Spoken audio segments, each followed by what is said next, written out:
Hello বন্ধুরা, চিকেনের একটা নতুন রেসিপি তোমাদের সাথে শেয়ার করছি। আমি চিকেন রান্না করতে করতে সেটা তোমাদের সাথে শেয়ার করে নেব। আমি চিকেনের টুকরোগুলো পরিষ্কার করে ধুয়ে নিয়ে নুন হলুদ মাখিয়ে 1 ঘন্টার মতো রেখে দিয়েছিলাম। এই ফাঁকে আমি দুটো মিডিয়াম সাইজের পেঁয়াজ কুচি করে নিয়েছিলাম, আর খানিকটা আদা, কয়েক কোয়া রসুন, কাঁচা লঙ্কা আর টমেটো পেস্ট করে রেখেছিলাম। এরপর কড়াইতে আমি বেশ খানিকটা তেল দিয়ে পেঁয়াজগুলো হালকা করে ভেজে নেওয়ার পরে চিকেনটা খুব ভালো করে ভেজে নিয়েছিলাম। তারপরে আমি পেস্টটা দিয়ে ভালো করে কষিয়ে নিয়েছিলাম এবং গোলমরিচের গুঁড়ো আমি অ্যাড করেছিলাম।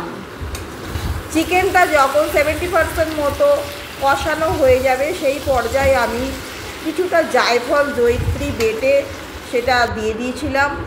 আর তার আগে আমি খানিকটা কেশর দুধে ভিজিয়ে রেখেছিলাম, সেটা আমি অ্যাড করেছি। সেটা আমি তোমাদের বলতে ভুলে গেছি। এই কেশরটা দিলে রঙটা খুব সুন্দর আসে, আর জায়ফল জয়িত্রীটা একটা সুন্দর গন্ধ তৈরি করে। এরপরে আমি একটু নাড়াচাড়া করে নিয়ে তারপরে আমি ঢাকা চাপা দিয়ে রান্না করেছি। আর আমি কয়েক টুকরো আলু অ্যাড করেছি, যেহেতু আমার ছেলে আলু খেতে ভালোবাসে। তবে এই চিকেন রেজালাতে কিন্তু আলু ব্যবহৃত হয় না, আর ঝোল ঝোলও হয় না, গ্রেভি টাইপের হয়। লুচি পরোটার সাথে খেতেই বেশি ভালো লাগে। তবে আমি ভাতের সাথে খাবো বলে আমি আলুর সেদ্ধর জলটা এখানে অ্যাড করে দিয়েছি।